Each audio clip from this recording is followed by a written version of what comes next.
In the global race for new technology, it appears that Tesla's death beam is not the only secret invention that supposedly disappears when he dies.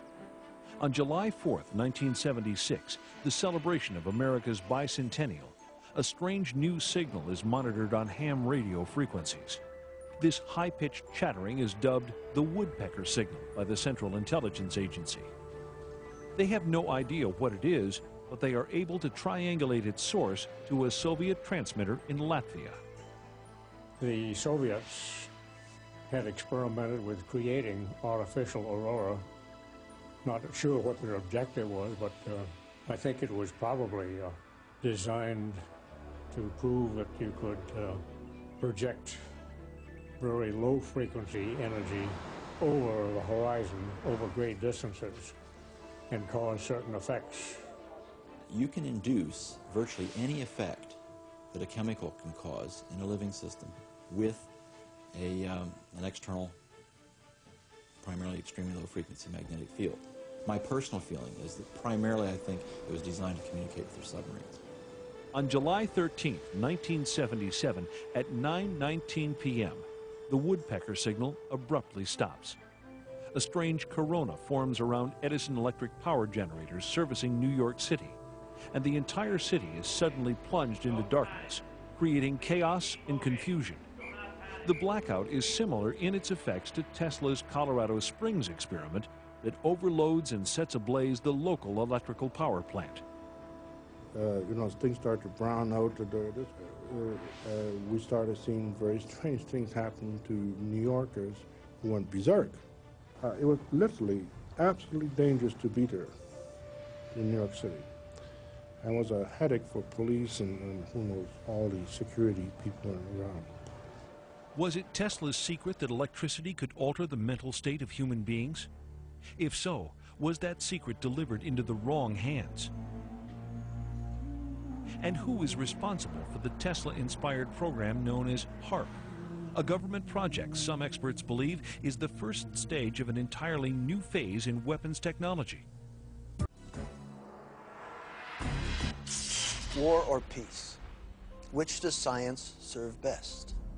Tesla described himself not as an inventor, but as a discoverer. But with discovery comes responsibility. Tesla knew this when he developed HARP technology, and many think that his fear of what might happen if HARP fell into the wrong hands motivated him to keep his discovery under wraps. HARP exists because Tesla theorized back in the 30s that he would be able to stimulate the magnetic field of the Earth in such a way that he would actually be able to create a shield around the city.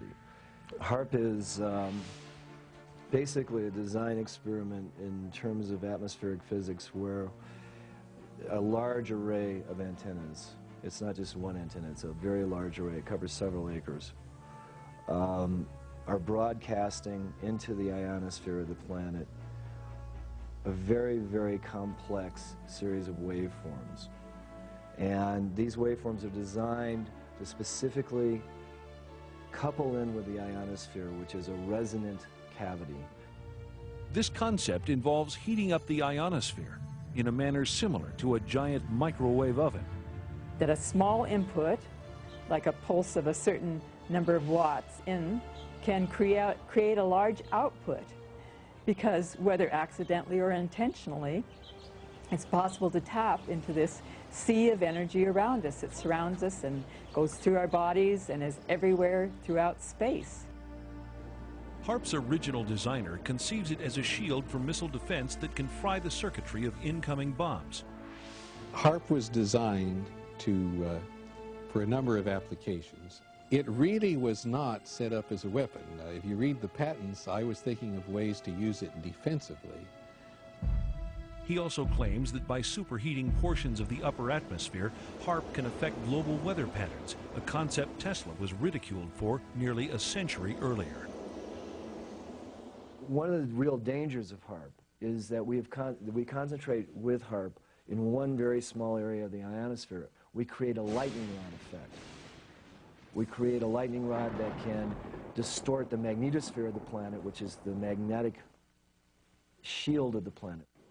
Not only are you sending energy into the ionosphere, but you're providing a path for energy to come back down out of the ionosphere. The electrons and energy will come from all over the ionosphere to that one point, and it will strike the ground in a bolt that is 100 times greater than any lightning bolt imaginable.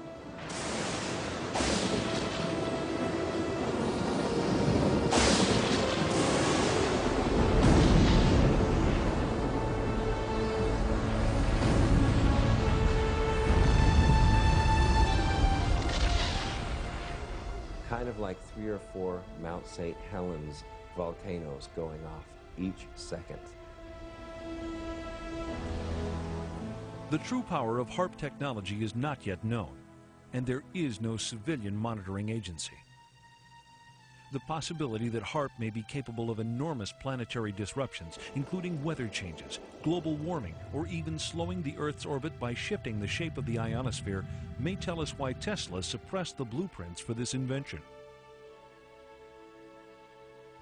He stopped his power shield defense project in 1905 because he realized that such a resonant system of 5 towers around the globe could cause a tremendous destruction of humankind.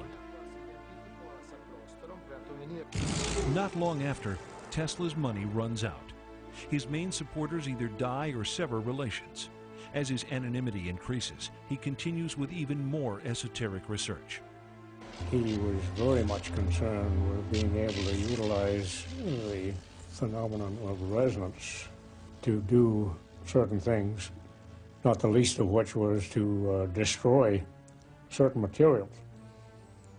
And that was evidenced later on by that experiment he did on Wall Street, where the new building, steel building, was going up, and he tried out one of his resonators, nothing more than a mechanical vibrator. It was battery operated, and set up a resonance in the steel beams to the point where it kept building up, like pushing a kid on a swing, you know. Keep pushing, and a little push will take it a lot further every time. And he almost brought the building down, scared the people who were working on it. They thought they were having an earthquake. And they went down and called the police and everything else. Tesla got a little bit scared and picked up his equipment, put it in his pocket, and went home.